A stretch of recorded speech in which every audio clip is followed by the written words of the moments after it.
গাধাকে সৃষ্টি করার পর তাকে বলা হলো সকাল থেকে সন্ধ্যা পর্যন্ত তাকে ক্লান্তিহীন পরিশ্রম করতে হবে, সারা জীবন তাকে পিঠে ভারী বোঝা বইতে হবে, খেতে পাবে শুধু ঘাস, আর তার মাথায় কোনো বুদ্ধি থাকবে না।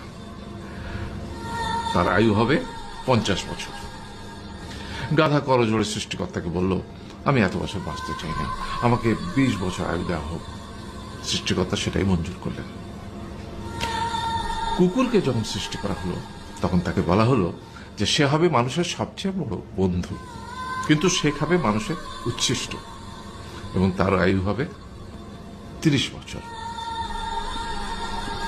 কুকুর সৃষ্টিকর্তাকে বলল, আমি এত বছর বাঁচতে চাই না, আমাকে 15 বছর আয়ু দেওয়া হোক। সেটাই মঞ্জুর করা হলো। এরপর বানরকে বলা হলো, তুমি শুধু গাছের এ ডাল থেকে ও ডালে ঝুল খাবে এবং নানান রকম ফন্দি ফিকির করে মানুষকে আনন্দ দিবে, তোমার আয়ু হবে 20 বছর। বানর বলল, আমি 20 বছর বাঁচতে চাই না, আমাকে 10 বছর দেওয়া হোক। সেটাই মঞ্জুর করা হলো। এবার এলো পুরুষ মানুষের পালা।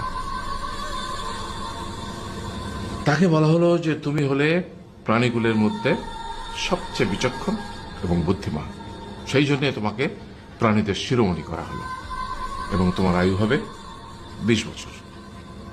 তখন পুরুষ মানুষ বলল, করজোড়ে বলল সৃষ্টিকর্তাকে যে 20 বছর আয়ু অত্যন্ত কম, হে প্রভু, আমাকে ওই গাধার সে যে 30 বছর আয়ু চায়নি সেটা আমাকে দেয়া হোক, ওই যে কুকুর 15 বছর ফিরিয়ে দিয়েছিল সেটাও আমাকে দেয়া হোক, আর যে বানর 10 বছর নেয়নি সেটা আমাকে দেয়া হোক।